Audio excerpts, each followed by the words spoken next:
Hello, Miss Rodriguez. My name is Hannah Johnson. Thank you so much for sitting down with me today to talk about investing in my business, Wallflower Floral Shop.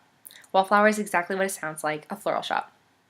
And today I'm going to tell you the reasons behind the selection of the business form that I've decided is the best fit for Wallflower, an analysis of each of the business forms and why I didn't choose those organizational forms, and how it will benefit you as the investor and all future investors now and in the long run.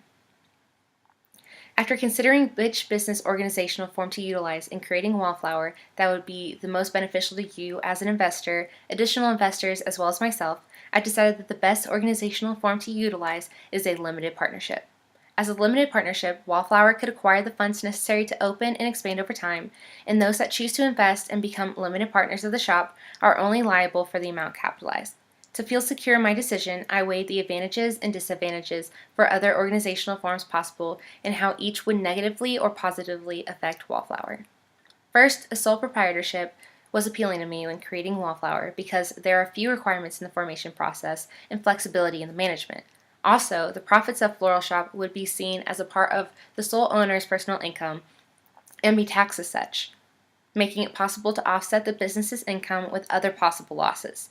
But at the same time, a sole proprietor would be personally liable for all the debts of the business, putting his or her own personal assets at risk. It is also difficult for the business form to raise capital, since investors see this organization form as high risk and are not able to claim stock in the business. Therefore, they must entrust the company to pay back a loan in addition to any agreed upon condition if possible. This would restrict the growth of Wallflower to personal funds in the limited amount that would likely be invested from outside sources. It would be very hard for me to convince you that it was a good idea because there is uncertainty of return to you as really a loaner of the funds. So I decided that this was not the direction of Wallflower. The next possibility was to form Wallflower as a general partnership.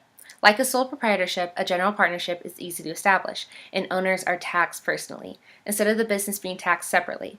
A general partnership creates a joint ownership of the business between the two or more partners, meaning a shared equal liability of the profits and losses. With the addition of owners, it's easier to raise funds, but bringing in more partners with equal authority of general management can lead to instability and an eventual dissolution of the partnership. I saw this as too unstable of an option for Wallflower. Now, the second partnership type, a limited partnership, is also taxed on the partner's personal income. In a limited partnership, there are two types of partners, the general partner and the limited partner.